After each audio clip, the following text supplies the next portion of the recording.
একটা 16 বছরের ছেলে তার মাকে জিজ্ঞাসা করতেছিল যে মা, আমার যখন 18 বছর হইব তখন তুমি আমারে কি গিফট দিবা।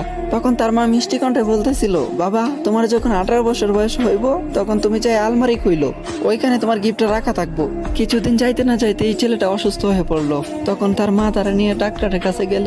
তারপরে ডাক্তারে অনেক পরীক্ষা নিরীক্ষা করার পরে জানতে পারলো যে ছেলেটার 2টা কিডনি ড্যামেজ হয়ে গেছে। এই কথা শুনে তো মা পুরোপুরি ভেঙা পড়ছে, অনেক কান্না করতেছিল। তারপরে এমনি এমনি 2 বছর কাইটা খেলো। 2 বছর পরে যখন ছেলেটা পুরোপুরি ভাবে সুস্থ হয়েছে, তখন বাড়িতে যখন ফিরে আসলো, তখন ছেলেটা জানতে পারলো যে তার মা আর বেঁচে নাই। তার মা তারা চাইরা অনেক আগে চলে গেছে। তখন ছেলেটা অনেক কান্না করতেছিল, আর কান্না করতে করতে তখন মনে পড়লো যে আলমারির কথা। তখন সে আলমারির কাছে যায়, আলমারিটা কইলা দেখলো ওইখানে একটা গিফট বক্স রাখা। যখনই গিফট বক্সটা ওপেন করলো তখনই দেখলো ওইখানে একটা চিঠি রাখা। আর এই চিঠিতে লেখা ছিল, এ আমার কলিজার টুকরা।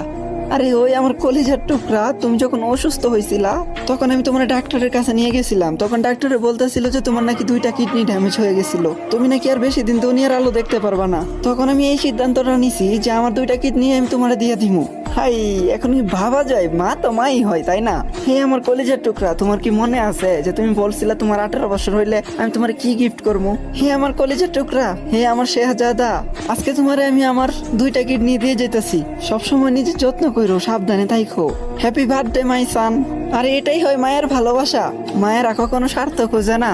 আর আজকালকার ছেলে মেয়েরা মায়ের কদর করতে জানে না। আরে ভাই, সময় থাকতে মায়ের কদর কইরো, হারায় গেলে কিন্তু আর পাইবা না।